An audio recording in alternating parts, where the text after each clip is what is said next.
Assalamualaikum warahmatullahi wabarakatuh. Alhamdulillahirabbil alamin. Salatu wassalamu ala asyrafil anbiya'i wal mursalin sayyidina wa maulana Muhammadin sallallahu alaihi wa ala alihi wa sahbihi wa man tabi'ahum bi ihsan ila yaumiddin, amma ba'd. Subhanaka la ilma lana illa ma 'allamtana innaka antal alimul hakim. Rabbi shrah li sadri wa yassir li amri wahlul 'uqdatam min lisani yafqahu qawli. Rabbi yassir wa la tu'assir, Rabbi tamim bi khair. Ta'alaina futuhal arifin, alhimna ilhamal malaikatil muqarrabin, warzuqna fahmal anbiya'il mursalin. Birahmatika ya arhamar rahimin. Kun lana wa la takun alaina. Birahmatika astaghithu min adzabika astajir. Aslih li sya'ni kullah wa la takilni ila nafsi tarfata 'ain wa la aqalla min dzalik. Ihdina wa saddidna. Al-Fatihah.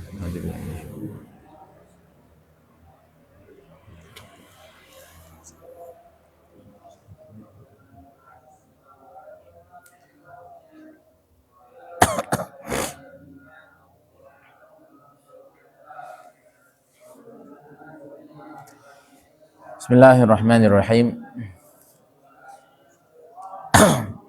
Kita lanjutkan kajian hikam kita sampai di hikmah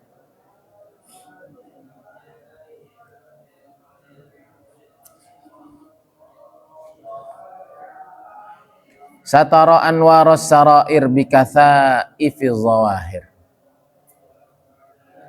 ijlalan laha antubtadhala bil izhar wa an yunada 'alaiha bilisanil ishtihar.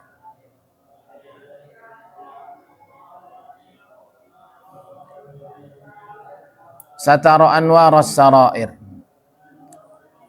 Allah tutupi cahaya-cahaya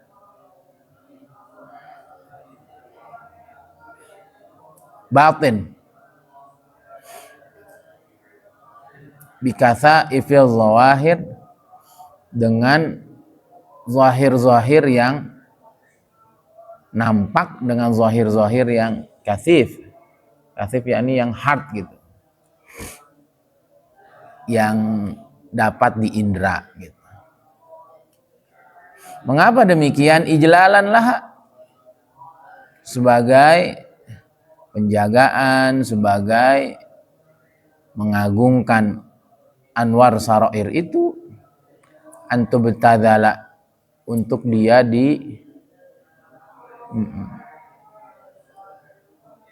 perlakukan secara tidak terhormat gitu.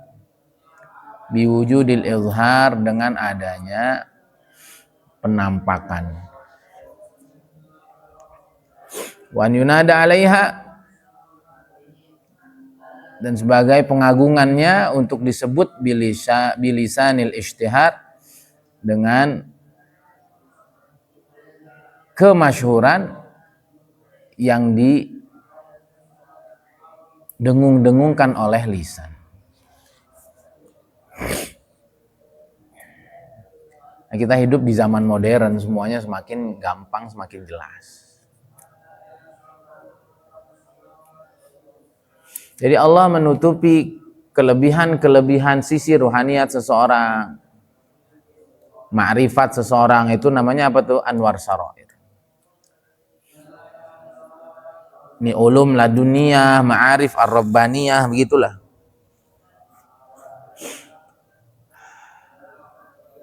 Allah tutupi dengan wadah-wadah zahir. Itu adalah hikmah Allah agar sesuatu yang mulia tadi itu terjaga dengan baik gitu, sehingga tidak diperlakukan secara tidak terhormat dan tidak juga menjadi bahan rebutan orang karena semuanya tahu gitu.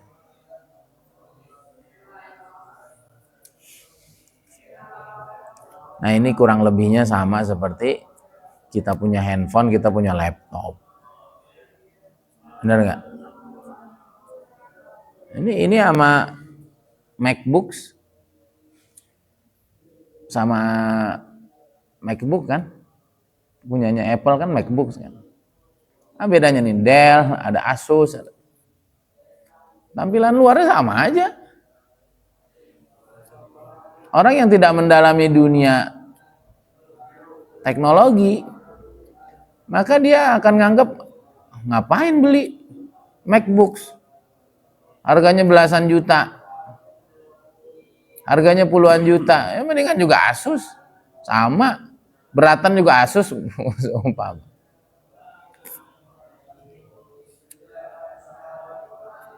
Dan kenapa harus ada perangkat kerasnya, namanya hardware, untuk menjaga perangkat lunak, menjaga softwarenya. Kalau nggak bisa dipakai, nggak bisa. Jadi Allah semakin tunjukkan pola nyata kehidupan ruhaniyat ini dengan pola-pola kehidupan kekinian. Kalau orang mau mikir dikit aja, gitu. Itu yang saya pernah pasang status itu di apa itu, surat Saba ya kalau nggak salah. Ya orang itu kalau ada penceramah, ada dai, ada orang ngajak kebaikan, itu biasanya fokusnya sama orang yang nyampein itu, bukan apa yang disampaikan. Sehingga akhirnya dia nggak tahu substansi, tidak tahu esensi dari apa yang sedang diajarkan. Dia fokusnya sama orangnya, ya ujungnya nggak ketemu. Jangankan kelas wali lah, kelas Nabi SAW, kalau dilihat basyariahnya, ini namanya kasa ifizawahir tuh basyariahnya tuh. Dia punya tangan, dia punya kaki, dia ke pasar, dia makan, dia berinteraksi, dia punya anak, dia punya istri. Hebatnya dari mana ya? Jangan lihat luarnya, ada luarnya mah sama tuh. Yeah. Handphone ini luarnya sama, hardwarenya sama. Yang bikin mahal softwarenya, itu kan yang saya bilang kemarin. Al-i'tibar ma'al qalbi la ma'al qalib. Ma'al qalb la ma'al qalib. Dia softwarenya yang dihitung itu. Luarnya itu sebagai saunan laha aja, sianatan laha, sebagai perlindungannya, sebagai shield, sebagai tamengnya. Kan gitu. Ya nggak ubahnya kayak dompet lah. Penting nggak? Perlu nggak dompet? Perlu. Tapi yang bernilai apanya? Isinya tuh. Sama-sama botol, yang satu isinya, mohon maaf, air urin, yang satu extra jos, mana yang bernilai? Ya extra jos, walaupun sama-sama kuning. Jangan main-main gitu.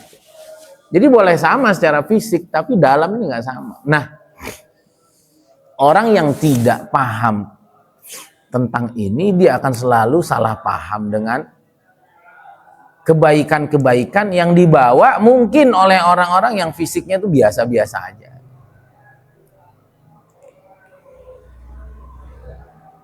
Ya, paham ya? Ini penting. Nah, sehingga ini orang-orang kafir kan ngomong di Quran, wa qalu ma li hadzal rasul ya'kulu ta'am wa yamshi fil aswaq. Oh gitu sih. Gitu. Ma hadza illa basyar mithlukum. Jangan didengerin nih. Oh, ini sama aja nih manusia. Ibarat orang sekarang gitu. Ngapain beli Alphard? Udah beli Grand Max aja, sama kok. Beda bentuk doang. Atau orang yang nggak ngerti, ya juga ya. Ngapain saya ngeluarin 1 M lebih? Yang ini cuma 150 juta. Ya juga ya. Jadi ketawain sama orang otomotif itu. Kemana aja sih? Sama hari ini tuh banyak orang nggak paham tentang dunia ruhani, yang itu memang tidak nampak, yang dibawa oleh orang-orang yang mungkin secara basyariahnya tuh nggak lengkap. Mungkin dia nggak kaya, mungkin dia lihat kadang-kadang dia juga punya utang tuh, dia juga punya masalah tuh.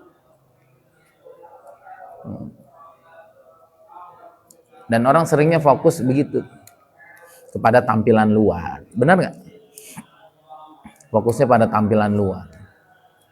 Wah, saya lihat-lihat ini lebih kokoh Dell ini. Apa itu MacBook? Saya lihat tipis, ringan, ini berat, lebih kokoh, lebih gagah. Enggak, saya ini aja. Orang tuh begitu, sering fokus dengan fisik, dia lupa dengan value yang ada di dalamnya. Padahal itu semua sengaja Allah tutup agar dia tetap orisinil, dia tetap mahal, dia biar nggak jadi rebutan banyak orang, dia biar nggak disembarangin orang gitu. Dan semua yang mahal tuh tertutup. Coba emas, adanya di mana? Jauh di bawah bumi. Kenapa? Kalau dia di luar jadi nggak berharga gitu. Paham ya? Nah, tadi malam saya dengerin Gold Business Academy di part 6, cerita tentang kenapa emas itu jadi alat tukar, menjadi alat takar, menjadi store of value yang disepakati di seluruh dunia. Dan tidak ada yang sama dengan emas dan perak. Di antara poinnya adalah karena dia sesuatu yang sulit untuk diraih.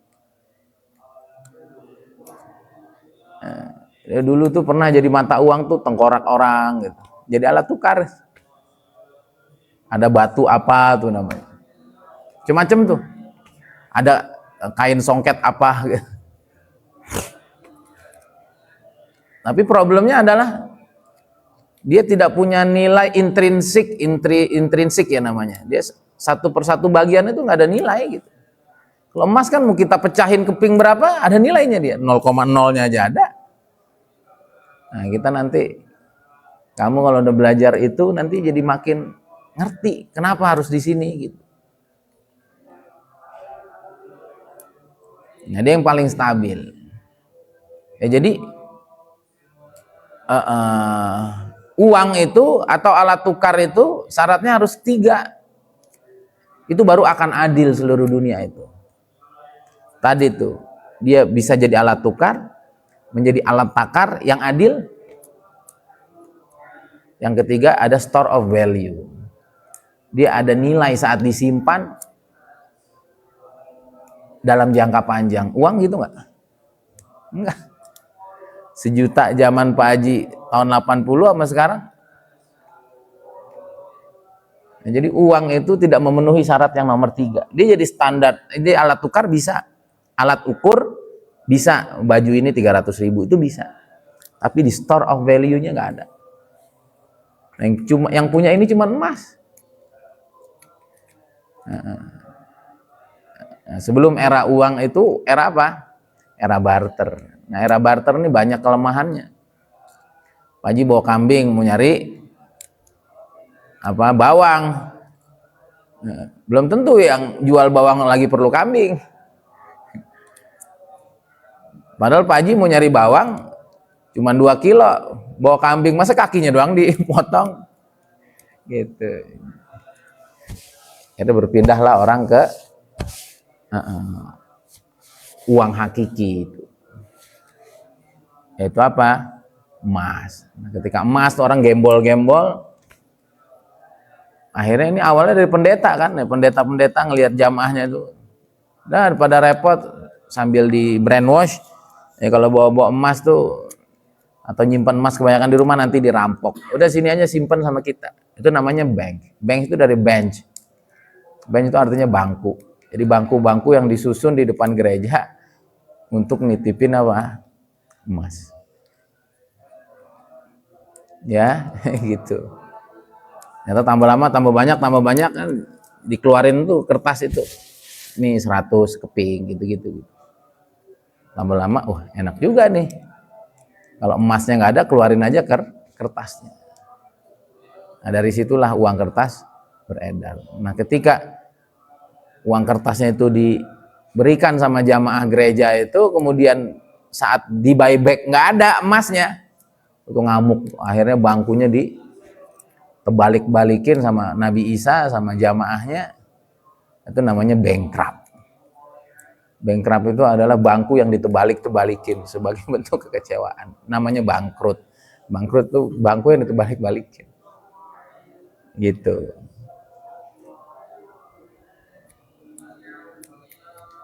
Ya, maka era selanjutnya adalah era dinar dan dirham.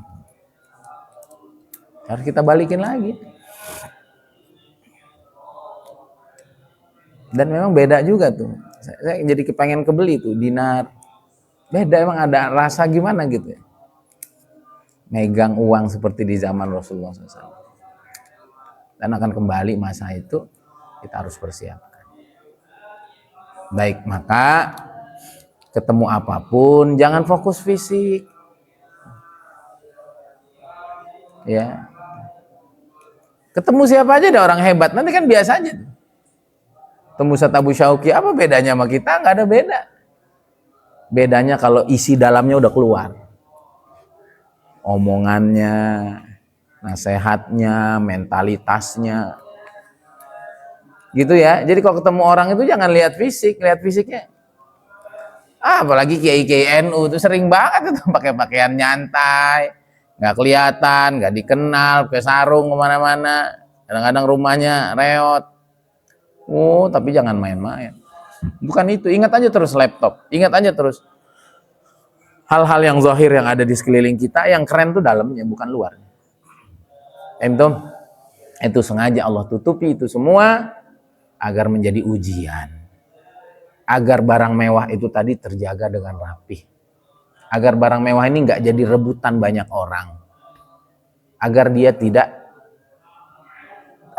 dihinakan, padahal nilainya sangat mewah. Maka semua orang yang tidak iman kepada Rasulullah SAW, dia kadang lihat basyariahnya. Semua orang yang nggak percaya sama ulama, sama para wali Allah, karena melihat basyariahnya. Sehingga kata Sayyidina Urwah bin Zubair, azhadun nasi fil alimi ahluh. Orang yang paling nggak tertarik sama orang alim itu keluarganya sendiri. Siapa keluarganya? Temannya, keluarganya, tetangganya. Perasaan main bola bareng dulu. Perasaan dulu ngeluyur bareng, perasaan. Paham? Jangan gitu. Ini orang nih, ini begini-gini nih, orang tuh perlu dikasih kecerdasan. Dan kadang-kadang nggak perlu baca begini. Kalau orang tuh merenung, kalau orang tuh berpikir bagus, begini-gini nih, mana ini bisa kita dapetin tiap waktu kok.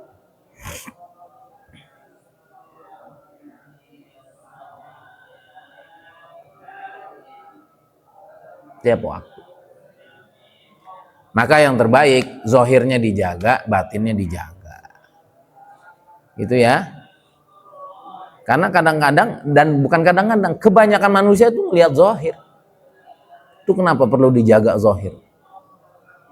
Makanya doa Nabi SAW, Allahumma ja'al sarirati khairan min alaniyati waj'al alaniyati salihah.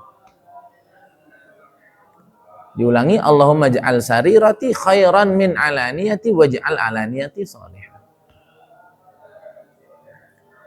Ya Allah, jadikanlah sarirahku, hatiku, softwareku, perangkat dalamku itu lebih baik dari luarnya. Tapi jadikanlah perangkat luarnya itu dalam keadaan baik. Itu kan yang saya bilang sama santri, sama asatidz sekalian.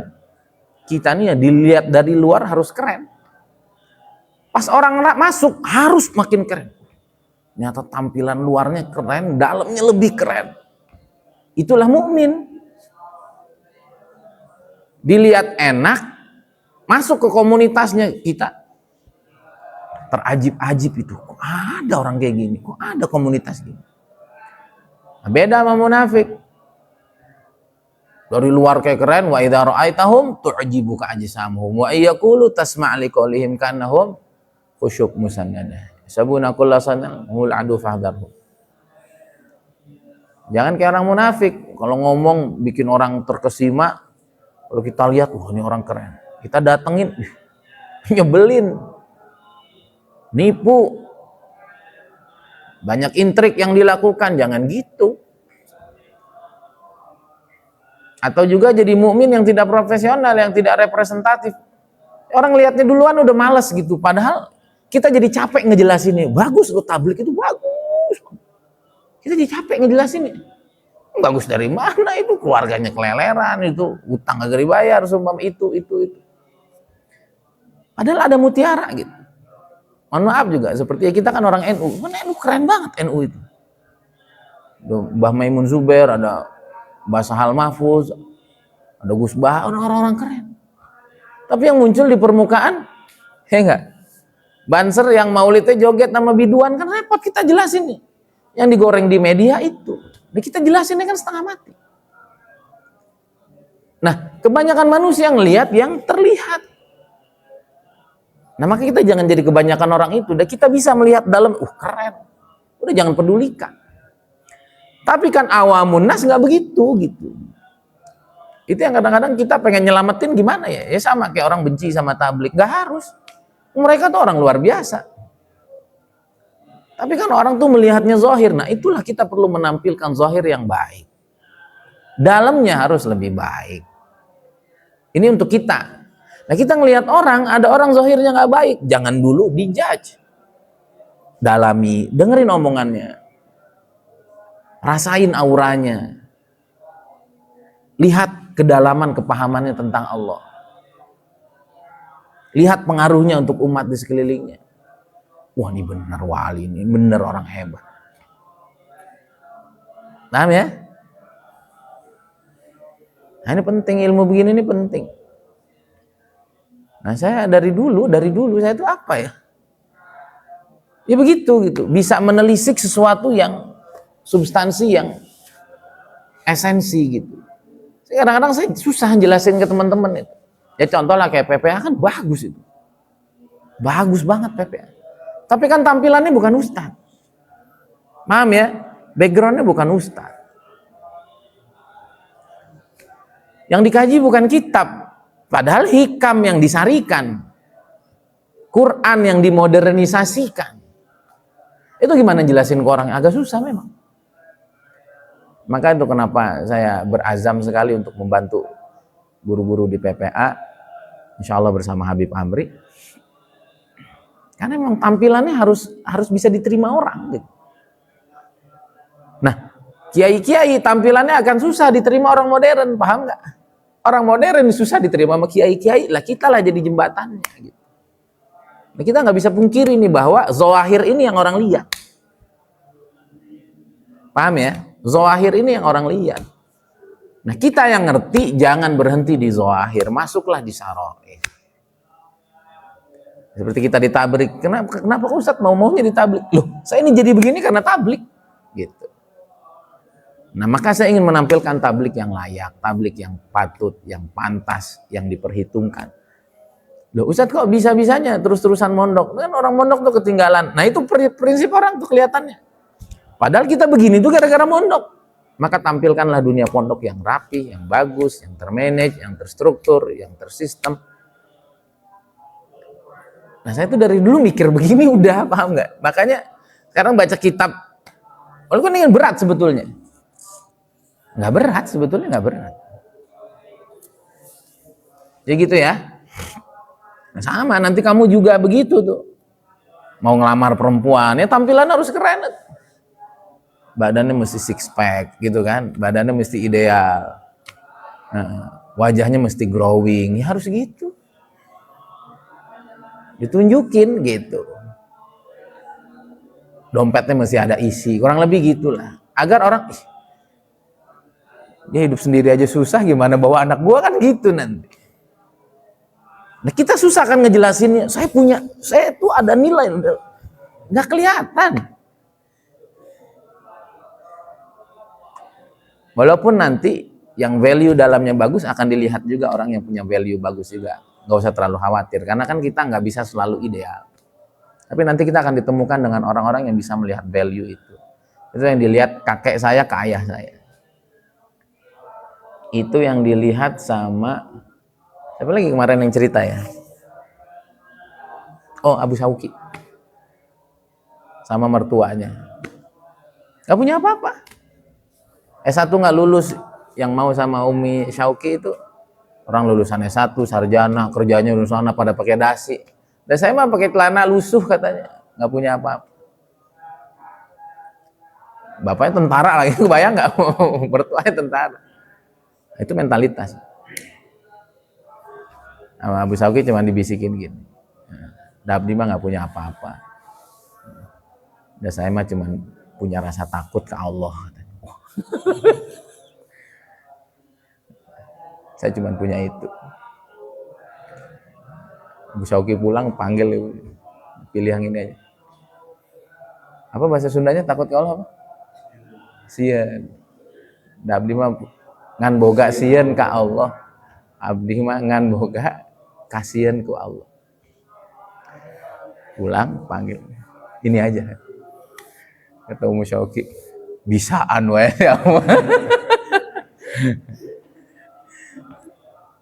Ayah saya juga dulu begitu. Ayah saya juga dulu begitu. Ibu saya kan cantik. Qori'ah. Kiainya aja pengen sama ibu saya. Pernah dimau sama kiainya. Akhirnya kabur ibu saya. Karena masih muda dimau sama kiainya. Pulang ibu saya. Oh, bukan sama kiainya, anak kiainya. Pernah dilamar sama anak kiainya. Gak mau ibu saya. Akhirnya ibu saya nggak bisa mingkem kan sampai wafatnya karena katanya sempat diguna-guna. Ya kecewa lah. Anak kiai, keluarga kiai ditolak sama keluarga saya yang biasa-biasa aja. Ibu saya jangan. Ingat sekali ibu saya tuh cerita tuh yang ngelamar tuh direktur Garuda apa-apa. Ayah saya, ya elah, udah kulitnya gelap gitu kan. Kukunya kata ibu saya tuh panjang-panjang, nih orang jorok amat sih. Tahu sendiri karkun kan. Ayah saya hari itu udah ahbab. Ayah saya tuh karkun lama.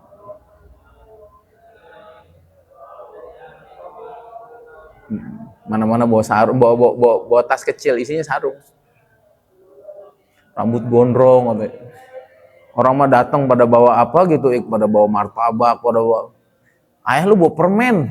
Kagak cukup lagi buat ada mama katanya. Ada ibu saya kan, ibu saya 13 anaknya kakek nenek. Ini emang subur, saya itu emang subur. Ayah saya itu keluarga 10 atau 11, 10. Yang saya itu subur. Sekali tanam jadi. Udah gitu nggak pernah pakai celana dalam lagi.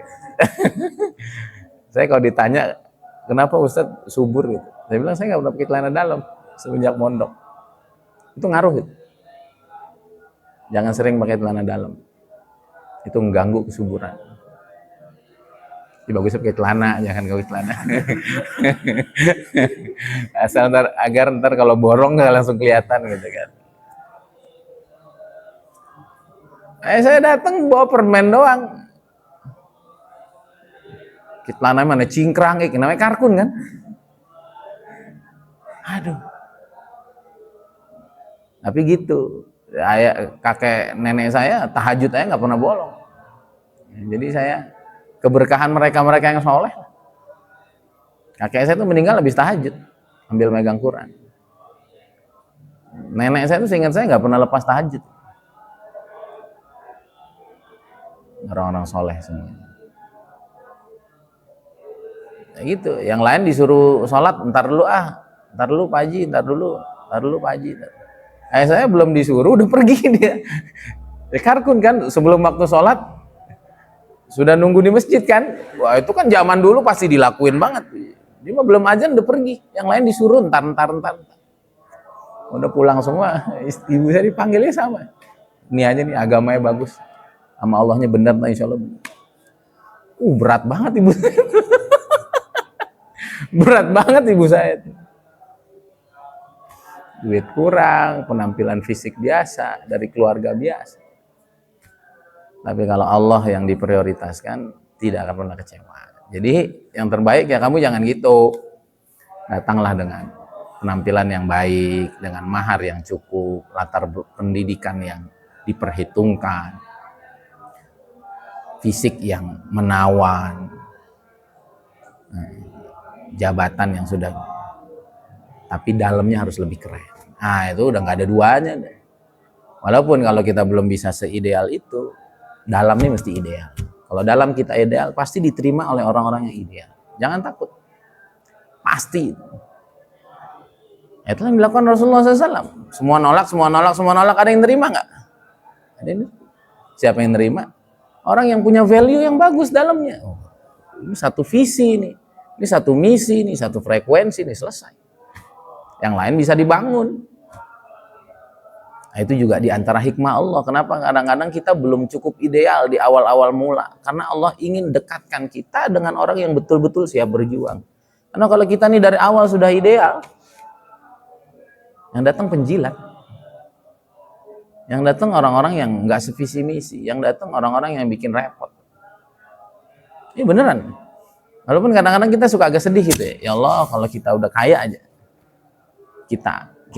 kita punya inisiasi program apa, insya Allah orang langsung. Tapi jadi nggak seru emang.